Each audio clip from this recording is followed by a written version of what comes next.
ito, BOC. Ayan, BOC. So, ito na yung BOC. Tsura ng BOC. Example lang, i-hide ko yung road. Ito yung mga BOC. Yan o, upload.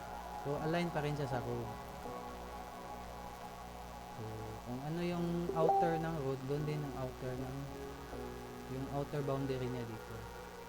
Hindi pwede lumampas si BOC. Okay lang kung si road ang lumampas, walang problema.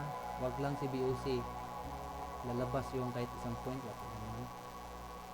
Tapos dito yung road, wag mag-error yan. Okay lang kung pumasok si BOC dito. Tapos dito yung road. Sasabay na road. Yung ganito. At 10 point.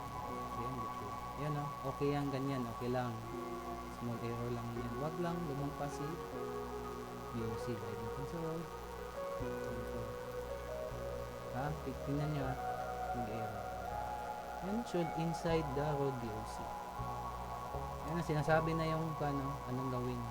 Yung iba kasi hindi niintindi yung error dito.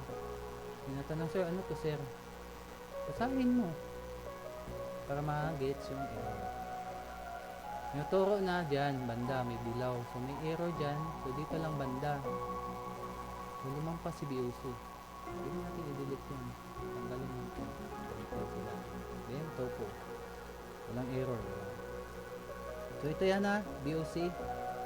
So for example ito, tanggalin natin yung GJ tayo. Hindi gagana yung G ha pag different na yung kategory. Since gagana to kasi buo yung sidewalk. Diba? Ito.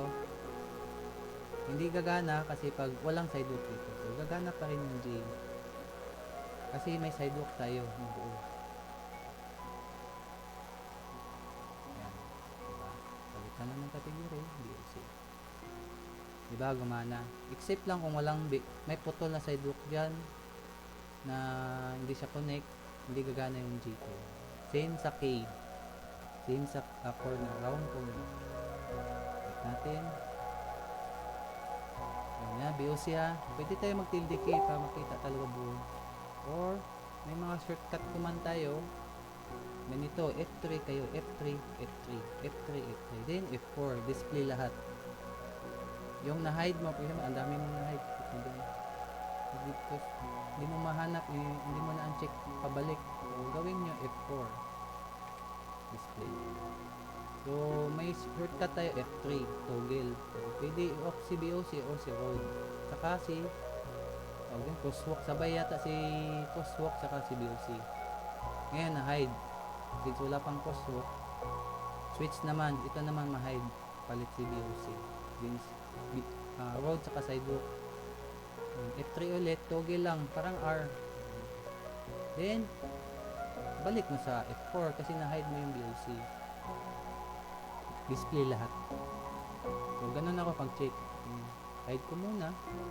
Or pwede kayong mano-mano, click tong road, uncheck. Sa inyo kung sa yung iba kasi ganito sila comfortable, uncheck lang nila. Uncheck na yung road lahat, pati din intersection. So, yan, i-F4 ko lang display. So, yan, napalitan pala. So, since ang trabaho natin, ito lang, fix the BOC road intersection. So, ito pala, BOC pa rin to. So, gawin natin, hide lang muna natin to.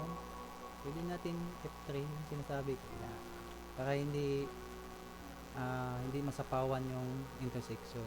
O pwede rin click mo to, uncheck, yung iba ganun sila, check din road. So same lang para makonect mo tong BOC line. So, ganun, F3 na lang ako. Na-hide yung BOC, mag-switch na naman yan. Si BOC yung matira. So gawin natin, repair capture natin. BOC muna. Ito yung BOC. Then fill tool kayo ha. Then, na-close na. So, ito lang ipipill for buhos ako dito. Pwede mo na i-merge. So, ito yung BOC. BOC pa rin yan ha. Same din dito sa kabila. Tapos, align patong ka lang dito. Patong. Huwag ka dito kasi hindi na yung BOC. So, ganun. O, then, close. E ha. Yung sa LC na tinuturo ko, mag-E tool. hindi spacebar. Para mag-snap siya dito. Tingnan mo to.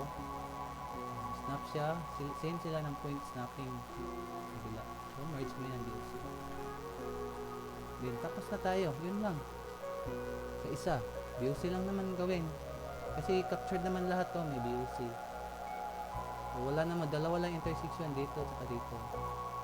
Ito, captured naman siya. Check natin doon. Number 3.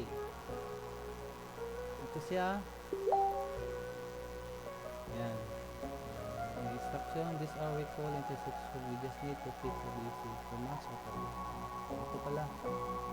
May block na part. Ito. Please be aware that you have option disable o yun, uncheck. Makes math editing much easier. Yun, i-uncheck lang yung road tsaka intersection.